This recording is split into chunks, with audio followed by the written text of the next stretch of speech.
होगा। जिसने उन्हें किडनैप किया है वो नहीं, तुम जिम्मेदार हो हमारी इस हालत के लिए।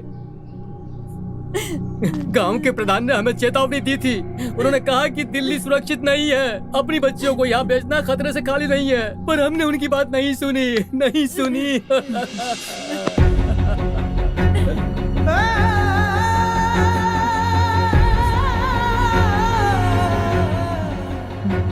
मुझे माफ कर दो।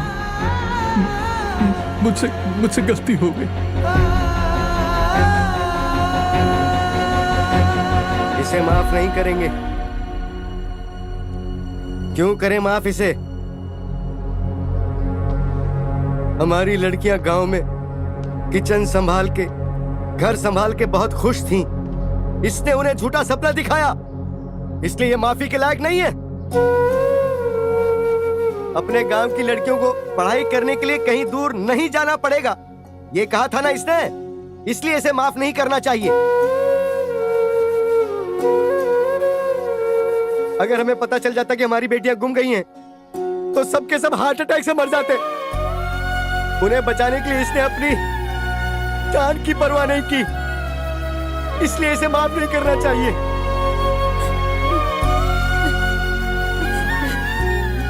तुम्हें हमसे माफी मांगने की जरूरत नहीं है, हमें मांगनी चाहिए। उठो। हमारे गांव में एक शराबी हुआ करता था। वो 30 साल का हो गया था, लेकिन उसकी कहीं भी शादी नहीं हो पा रही थी। उसकी बहन को बुरा लगा तो उसने अपनी बेटी से ही उसकी शादी करवा दी। शादी के 1 साल बाद उसके घर पे पता है एक बेटी पैदा हुई।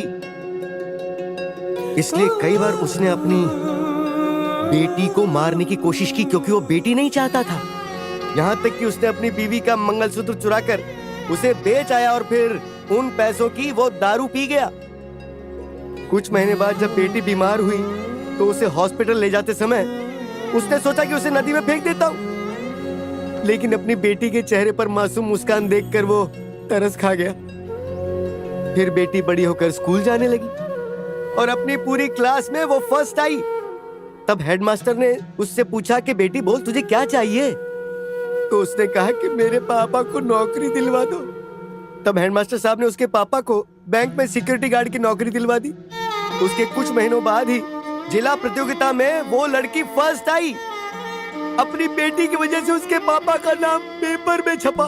बेटी की वजह से बाप को नौकरी मिली, उसको सम्मान मिला, समाज के बीच उसे इज्जत मिली, जबकि वो बाप उसे बचपन से मारना चाहता।